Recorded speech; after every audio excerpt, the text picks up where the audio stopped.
Welcome to the 2025 Dialogue, a masterclass series by the HR Association of India.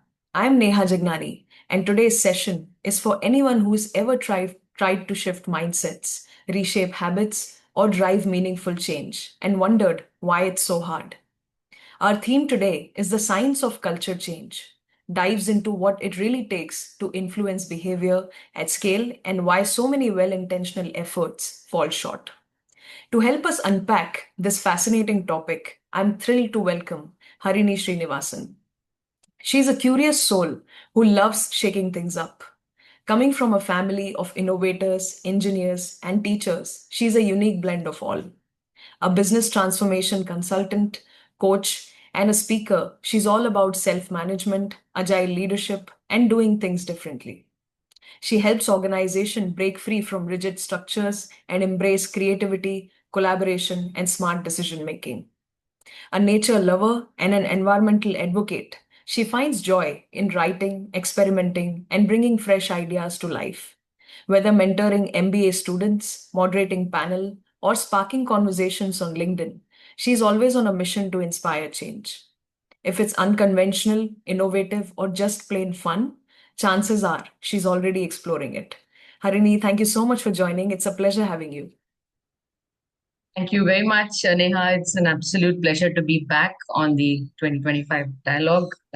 Yeah, over to you. Let's make this a fun conversation. Thank you so much, Harini. Really excited for this one. So, to begin with, my first question, Harini, is what does behavioral science tell us about why most culture change initiatives fail? Interesting because a lot of people, like you called out a few moments ago, a lot of organizations have tried to drive change. They want to make change happen and all of that, but yet it doesn't, right? So it's interesting. So there's this study that we did. We looked at a lot of organizations across different industry sectors, and we looked at what is it that is preventing change, right? Because there is a lot of intent at the top. There's a lot of effort put by people who are the change drivers. Right. Still, change either doesn't happen or they're not able to sustain the change. So when we looked at that research, it was amazing. If I say it, you probably may not believe it, but one of the biggest roadblocks of change is the organization structure, right? Now, you may be wondering why so. If you look at any organization across any sector, any industry, any size, Mhm. every organization has a very typical org structure. There is a pyramid. The org structure starts from the top. There are department heads, and below them there are managers, and below them there are team leads or supervisors, and below them there is a workforce. Now the structure is identical everywhere, no Right. matter what industry it is, no matter whether the organization has a first name culture or a sir madam culture. Right. The organizational structure is the same. Now that is something which actually comes in the way of change most cases. Now, Okay. why so is this organization structure is not something that is new. It is, can you believe it? It is more than 110 years old. The organization structure came from when Frederick Taylor introduced the scientific management theory. We're still following the same organizational structure. However, the world has moved on. Things have moved. People have changed. We have multi-generational workforce there. Mindsets have changed. Everything around the organization structure has changed, but the structure has remained the same. And actually, that is the biggest culprit which is preventing change from happening.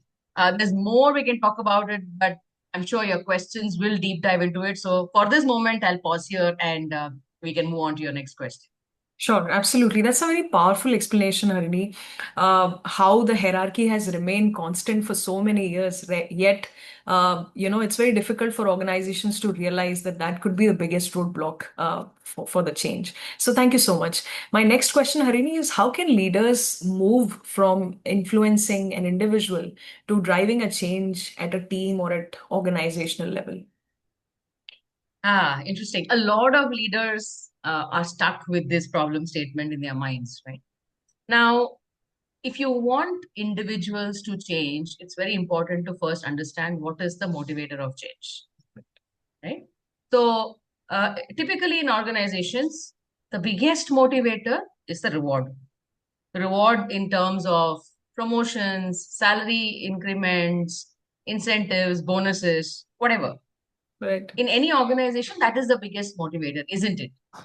So the way organizations design these rewards, they have been designed in a way that the best performer gets the best reward, right? So organizations have designed rewards in such a way that they build in a lot of individual competition into it. Right. Now, what happens to a person when they are in such an environment? When when I'm motivated by rewards, because I see the reward as something I get in return for the good work that I do. Now, when the motivator for a reward is my individual salary increase or my individual incentive or a bonus or a promotion, I start focusing on myself. I put myself above the team, above the organization. Right. Now, what is driving that behavior? It's not me. It's not what I am told. It's not something that my leader has influenced me to do. What is influencing me to be extremely individualistic and competitive, putting myself on top of the team and the organization, is the reward itself, the way the reward is designed. Now, let's look at it the other way. Now, suppose there is a reward for the team's performance or the team's success, and every member in the team is going to be rewarded if the team is successful. What will happen to the behavior? I'll no longer be an individualistic competitor. I know that my success, my growth is dependent on, or it comes from how my team performs. And therefore, I will start seeing myself as part of the team. Right. I'll start nudging the appropriate behaviors by others. I will probably even go to the extent of leveraging, or showing my support to the others, leveraging my strengths for the benefit of the others, because only when others are benefited, the team will succeed, and only then I will get my reward. So, do you see that correlation? The Yes. way rewards are structured, they actually drive unhealthy competition. So, however hard leaders might try to influence the right kind of behavior, it may not work because the organization structure, one, in the first place, is something which is not allowing it. And two, the way we have designed our rewards also do not allow it. So if no matter leaders try to drive a change of collaboration, they say we want to drive more teamwork. No, but if the reward is promoting individual success, why will anybody want to make the team succeed, right? So it's a lot of deep thinking one has to do to see what are those motivators, what needs to change. And that's when once you get that, then driving the change becomes, at least you have a direction. I won't say it becomes easy, but at least you have a direction, you know where to go. Sure. Thank you so much, Harini. It's such a thought-provoking answer. How a team reward can give everybody a sense of achievement, collective growth, and it can lead to a wider transformation and not just at an individual level. So great point there, Harini. Thank you. I'll move on. My next question is, what frameworks or tools can be helpful in diagnosing and shifting workplace behaviors at scale? Interesting. I would not use too many cliched tools here or frameworks here, but I think it would make a lot of sense to have some key metrics that measure these things. So if you're looking at an organizational culture, of course, there are many surveys, but if you look at how meetings happen, right? So even as an observer, become a fly on the wall, observe a meeting in progress, and just note who is talking the most or who is talking the least, who is talking first, who is talking last. Now, this is a very subtle way of seeing or of getting a feel whether it is a bureaucratic, hierarchical organizational culture. Because if it's a democratic organizational culture, you will Mhm. find that you can't really identify who the leader in the room is. Right. Right? But if it's a bureaucratic organizational structure, it's very obvious that one chair at the head of the table will remain vacant unless and until the boss comes and occupies it. Right? So purely by observation, also you can actually judge how the organizational culture is. Right. A few other things maybe where it can become a little more tangible is, um, look at your systems. let's say your people, processes, and systems. How are those systems designed?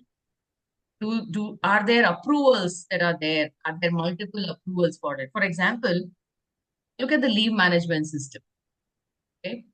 The leave management system has 2 levels or 3 levels of approval of leaves. That gives you a clear indication of what is the organizational culture.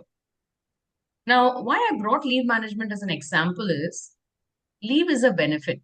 Okay, for all of us who are aware of the labor laws, we know that there are under total rewards, there is salary and wages, and there are benefits, right?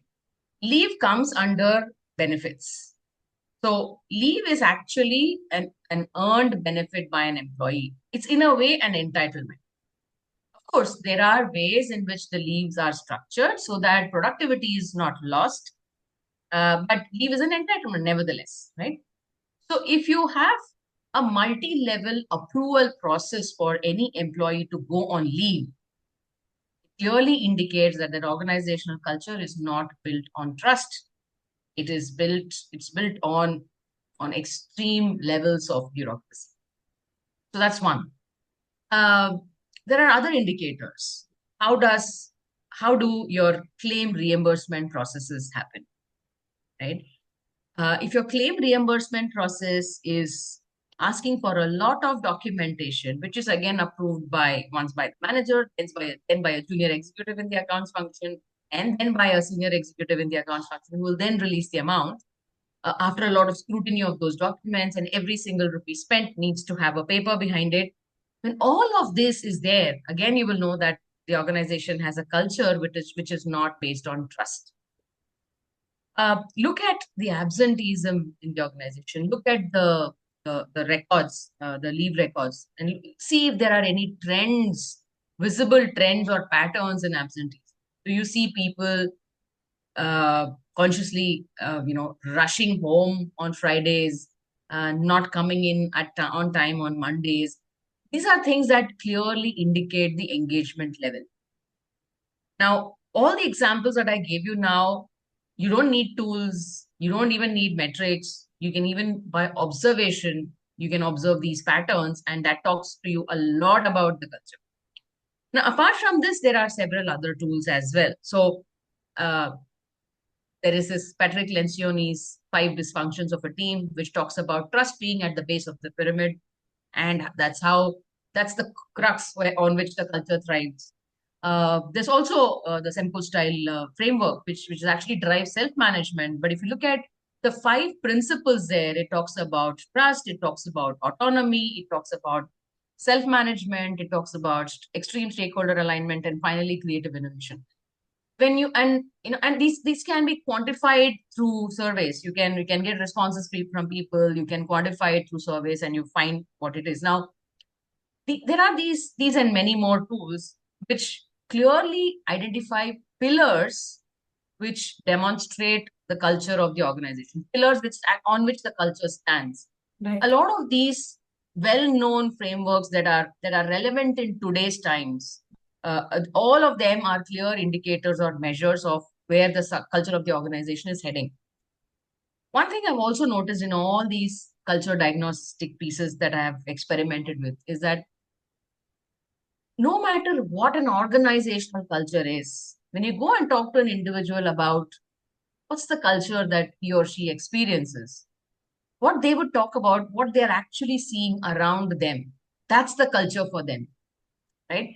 So, all the surveys on one side, it still makes a lot of sense to go into the organization, look at small groups, see how things function, because definitely culture is not something which is static. It is not something which can be written or defined. It is something which every individual experiences. So I get a lot of insights from just talking to people in the organization, understanding their behavioral patterns, trying to understand what motivates them, what frustrates them in the organization, what makes them come back to work every day. And those are very, very clear indicators of what the culture of an organization is. Sure. Thank you so much, Harini. I especially like the examples that you gave of just merely observing how the culture is, be it in the atmosphere in a meeting room, levels of approval, and especially the last part where you said that surveys can do their job, but when you actually sit with employees, you understand, you get a sense of how the employee is feeling. So that's a great point there. Thank you so much. So moving on to my next question, Harini, which is, can you share an example where design thinking or neuroscience has transformed, teams' culture successfully? Actually, there are a bunch of examples, but I can pick something which is very simple. Um, in one of the organizations that I was leading a few years back, leading HR a few years back, um, we had a strange employee culture. We were part of a multinational group, and we had a strange culture. We had really a big problem of getting people follow a dress code. So uh, the decorum was a problem there. And when I joined the organization, I was given a mandate by the CEO that you have to get people adhere to the dress code because that speaks about our culture, and visibility is bad, it's not good, and all of that. And I was trying, and me being a design thinker, I was struggling that how can I mandate something? So then I need to first find out why is it that people are not behaving, quote unquote, behaving the way we want them. So I applied my principles of design thinking. I did a lot of on the ground conversations, looked at all possible personas that are impacted here. So I picked up maybe the employee personas, a few types, maybe different genders, different tenures, different age groups, a few personas there. Management, also a few personas of the management, a few personas of our stakeholders who are in other countries, customers, clients. And I had conversations with them around uh, what the dress code is, what it means to them, uh, why they see it in a particular way, what are their motivators, what are the things that do not make sense for them, etc. That was very, very, very, very interesting. No two personas felt exactly the same way about whether there should be a dress code or not. And you know how these dress code policies get made, right? So there's one organization which made a dress code policy which defined what is formal, what is informal, or what is business casuals. And then probably every organization just copies that dress code policy. I haven't seen anyone come up with anything unique so far. I spoke to people, I discovered some surprising insights, and surprising insights are the merit in a design thinking framework. And surprising insights were that people said that the definition of formal dress code for women employees doesn't really make sense in India, uh, because you pick up any of our Indian attire, the way you wear it or the way you drape it is something which differentiates formal from casual. So having it in a definition saying that sari is formal doesn't make sense, because a sari could be casual, it could be festive, it could be ethnic. It just doesn't make sense. So people were not able to relate to those definitions. So that was a very interesting insight for me. Another insight that came in those conversations was that we need a dress code of formal from Monday to Thursday, when we know for a fact that we do not have any scheduled formal client meetings on those days. We know when our client meetings are, and can we not have the freedom of dressing up to the occasion for the client meetings and rest of the time being a little more casual because we do a lot of heavy engineering work, which made a lot of sense, right? When I spoke with the management persona, for them it was somebody at some point pointed out that one of our employees was not groomed well during a Zoom meeting. Now, one instance has given them a feeling that no one complies with the dress code. So their fear was very different. We don't want another such instance, and that's why we want the dress code to be followed, to be adhered to. So on and so forth. And I spoke to multiple personas, gathered a lot of those insights. And finally, we said, okay, there's one thing that really stood out is every individual in the organization is aware of the importance of decorum. Everyone is aware of the importance of grooming. All that they want is they want the freedom to choose when to wear what, and they don't need a policy, but they want an intent. So my job was to clarify that intent to them, that each one of us is an ambassador of the reputation of our organization, is an ambassador of the organization. And the organization's reputation is something that we carry with us, right? So each one of us has the freedom to choose what we want to wear as long as we are carrying the reputation of the organization. It was very, very easy. People committed that they will dress to the occasion. You know what happened ultimately? I did not decide to mandate the policy. Mandating would have been meaningless because I will mandate, there'll be 10 people who won't follow, then I'll go beating them up. It just damages the culture, right? So, from a so called or so perceived bad behavior of not adhering to the dress code, simply became good behavior of adherence to the dress code the moment I shifted the responsibility of reputation of the organization on them. See the beauty? The culture changed from bad behavior to good behavior. Now, when I say bad and good behavior, I'm just saying that for emphasis. It was not really bad behavior, but it was not something that was acceptable by management and therefore considered bad behavior. But when the when the when the whole ownership shifted to people, they came forward and they did the right thing. The point I'm trying to make is driving the culture of ownership, right? Transferring ownership to where it belongs actually drives the right kind of culture, the right kind of behavior. So a lot of these things are eye openers to me. Whatever we thought are controls, and controls are required to make people fall in line. Without controls, there will be chaos. Culture will go for a toss. All of these are myths. And all my experiments were all using design thinking because I try to work in a very people centric way. I put the problem right out there in front of people. They locate it from their perspective, and that gives me a lot of insights, and then we together work out a solution, right? And that has helped me break all these myths, and it was fascinating. We had a one word dress code policy saying that we are ambassadors of the organization and the organizational reputation is our ownership. And then yeah, the culture was set right, and that was one of my favorite examples in design thinking, using design thinking. Great example, Harini. It beautifully highlights how when you give people the chance to speak, when their opinions are heard, when they can voice their opinion, they feel extremely valued and eventually they can contribute with the kind of intent that they have. So it's a beautiful Absolutely. example. Thank you Yeah, for and make them your the designers of whatever you're creating. The whole difference is from I design what I think is perfect for you, and you go ahead and follow it, is a push, and people don't like to be pushed. right. Whereas you get them in saying, "Okay, we have a problem. Can we solve it together? Do you see this as a problem?" That helps us not create more problems, and acceptance by people of that policy becomes very easy, and that's the crux of design thinking. Get Sure. the people in. Yeah, absolutely. It reminds me of something. I was just scrolling through social media a couple of days ago, and I saw something like we usually say leading from the front, where you are leading, but I just read a concept of leading from behind, where you let people lead and you have their back, but you give them that ownership to lead and to Yeah. contribute to the fullest potential. So thank you so much. I think I could resonate with that completely.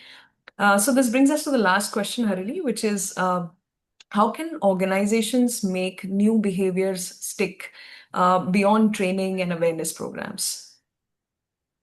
Um, Training works only for cognitive learning, right? You want to teach a skill, you can train because it's easy to train, it's easy to evaluate if they have learned that skill, it's easy to sustain, you put them through refresher programs. But when you're talking about culture change, you're talking about changing mindsets, you're talking about changed behavior. You can't do it through training and awareness programs. Take it from me. Anyone who says that we train people for good behavior, better culture, it's just not doable. I'm very sure that people will go back to their ways of working because behavior is something that needs to be reinforced. You can't do it through training. But more than that, how do you reinforce behavior in an organization is more than asking people to do certain things in a certain way, to behave in a certain way. What you would rather need to do is identify first what are the roadblocks to those behaviors. Like I answered to your first question, one of the roadblocks could be the org structure itself. If your org structure is overwhelmingly bureaucratic, it talks of titles and designations, and it talks of getting promoted. With promotion, you have certain authority to control, command, etc. Uh, you're killing the structure. So even if you try to do something, you cannot sustain. So that's something that to sustain a change, you have to look at the structure. You also have to look at how work is delegated. Is are tasks delegated, or are outcomes shown to? How is work measured and monitored? Now, when you do all of this, and then how is whether there is a rhythm? Are meetings predictable? Do people know what to speak up in those meetings? Are you keeping your performance uh, delinked from your salary increases, increments, etc.? These are all indicators where people know that this is the way things work. When you coach individuals, it's difficult to sustain the change. But when you make the change in the environment, when new individuals come, they come into the changed environment. And that goes several steps forward in being able to drive a sustainable change. So it's like work on the existing individuals, create an environment, make that environment stay. So when new people come, they come into that environment feeling that this is how things work here. And then it becomes a sustainable change. And reward people who are living those values, of course. That's a great perspective, Harini. So I could gather that you have to create that environment instead of pushing people to do or behave in a certain way. Just create platform for them to flourish. So thank you so much. This brings us to the end of this masterclass, Harini. It's a pleasure having you. From understanding why change is hard to be able to understand the simple ways of making new behavior stick. That was a truly thought-provoking masterclass, Harini. Thank you so much. Thank you very much, Neha. My pleasure being here. And this is a subject so close to my heart that we could go on and on. But thank you very much. Absolutely. We could always see the passion when you talk about the subject, and I'm sure our listeners are going to greatly benefit. I just have a quick note to our listeners, Harini. Thank you so much for tuning into this masterclass. If you enjoyed today's conversation, do not forget to subscribe and leave a review. Until we meet next time, stay curious, stay open, and keep creating positive change. Thank you. Thank you, Harini. Thank you.